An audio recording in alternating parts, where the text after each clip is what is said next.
tambak-tambak na basura ang tumambad sa mga kalsada matapos ang prosesyon ng Poong Jesus Nazareno sa Maynila. Live mula sa Maynila, may unang balita si Jomer Apresto. Jomer. Igan, good morning. Tuloy-tuloy lang ang ginagawang paglilinis sa iba't ibang kalsada dito sa Maynila. Dahil pa rin yan sa mga naiwang basura ng mga deboto. At kasunod yan na naganap na traslasyon kahapon para sa pista ng Poong Jesus Nazareno.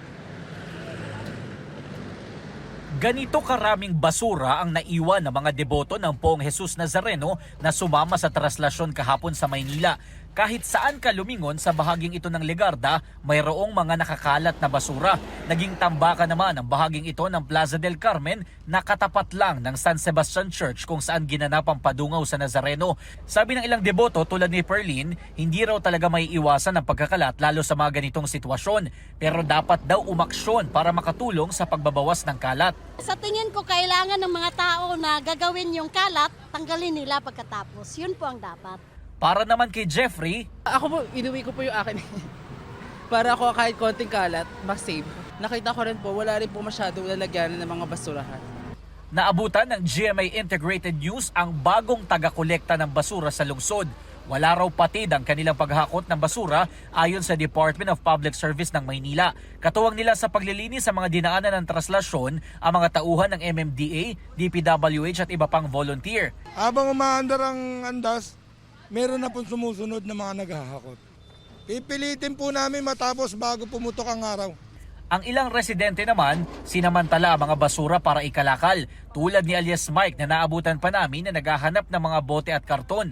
Mabebenta niya raw kasi ang mga ito ng 25 pesos per kilo. Ang mga batang ito naman, marami rin nakuhang kalakal na paghahatian daw nilang magkakaibigan. Sa kabilang banda, may ilang lugar naman na dinaanan ng traslasyon ng malinis na. Tulad nitong kahabaan ng Finance Road na wala na halos makikitang basura.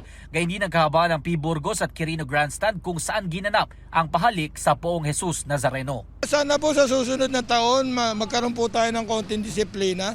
Yung simpleng kalat na lang natin, ilagay po na lang natin sa tamang wag na po nating ikalat. Igan, pasado alas 4 na ng madaling araw kanina nang suyuri ng mga tauhan ng DPS itong kahabaan ng Recto Avenue. Bagamat hindi ito nadaanan ng andas, pero kabilang ito sa mga lugar na tadtad ng basura mula pa kahapon.